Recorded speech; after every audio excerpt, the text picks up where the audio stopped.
A stunt double cracked her head so hard on the floor she got a concussion and had to be rushed to the ER. The director then turned to the actual actress who had been on set for 18 hours and told her she now had to do the exact same stunt that landed her stunt double in the ER herself. And believe it or not, the actor ended up agreeing. And that's not even the worst thing that happened behind the scenes of this show. Grey's Anatomy has been quietly breaking its cast for 22 seasons, and most people watching at home had no idea. Also, go hit that subscribe button if you haven't already. It's gonna help me bring y'all more banger videos, but let's dive right into it. Season 2, the bomb episode. It aired right after the Super Bowl in 2006, and it was watched by 38 million people. Meredith has her hand inside a patient's cavity holding a live bomb. The bomb squad arrives. They remove it, and then in the hallway it detonates, and Meredith is thrown back and slams her head into the ground. Iconic scene, one of the most rewatched moments in the show's history. But what most people don't know, the person you saw hitting the ground wasn't Ellen Pompeo. It was her stunt double, and the reason it looks so brutally real is because it was. Ellen's stunt double hit her head so hard she suffered a concussion and was rushed to the ER. You'd think something like that would make the producers hesitate to keep going. Yeah, not the case. It was the middle of the night.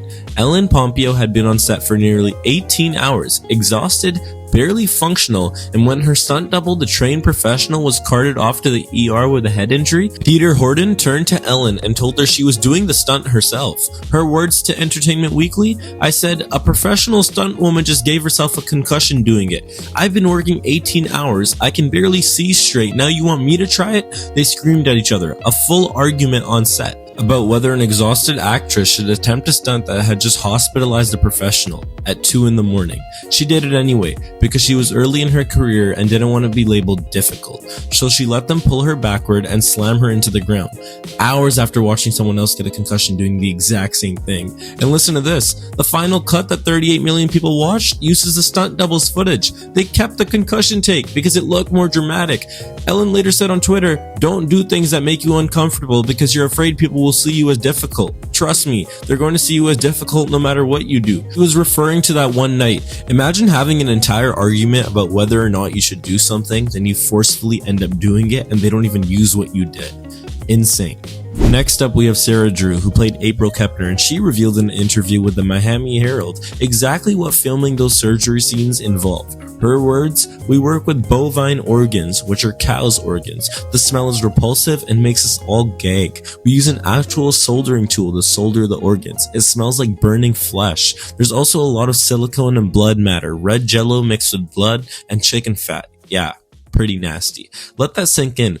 Every close-up surgery scene on this show was filmed with real cow organs. Not silicone, not CGI, and that soldering tool, a real heated instrument applied to real biological material, inches from the actors' faces, all while they're delivering emotional dialogue and hitting their marks.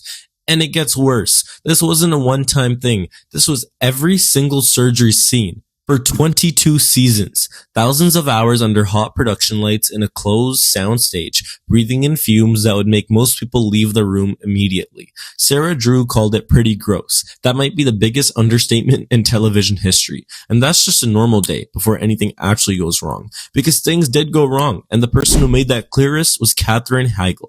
Heigl played Izzy Stevens from seasons 1 through 6. She won an Emmy in 2007, one of the biggest names on the show. And in 2008, she publicly withdrew herself from Emmy consideration while still actively employed, something almost no working actor in Hollywood has ever done.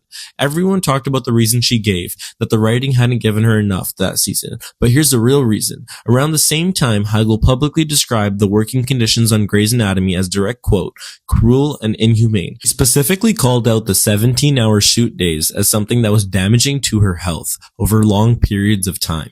And as bad as it sounds, it's actually worse for you than you think. 17 hours isn't just a long day. To put it into perspective, if you've been awake for 17 hours, you're at the limit of sleep deprivation where your reaction time drops to being you considered legally drunk. Your immune system starts shutting down, cognitive function degrades, emotional regulations break down. So yeah, she said this publicly on the record about one of the biggest shows on television, and the production didn't dispute any of it. Shonda Rhimes' response to the Hollywood Reporter was, "There are no Hiles in this situation. Not those hours weren't real. Not, we fixed it. Just frustration that it was exposed. But listen to this. Heil wasn't the only one those hours were destroying. Justin Chambers played Alex Karud for 16 seasons, 16 years. He was there since the pilot in 2005, one of the original 5 interns. And in January 2020, he left mid-season with no farewell episode, which shocked basically everyone watching the show. His public statement was gracious, wanting to diversify, spend time with his family. That's the version most people heard. But as you can probably tell, that was completely fake. Almost immediately after, Page 6 reported he had been in and out of a mental health facility, being treated for stress and depression. In a previous Hollywood Reporter interview, Chambers had spoken openly about taking medication for anxiety and depression, and about having panic attacks on set. Yes, panic attacks on the Grey's Anatomy set.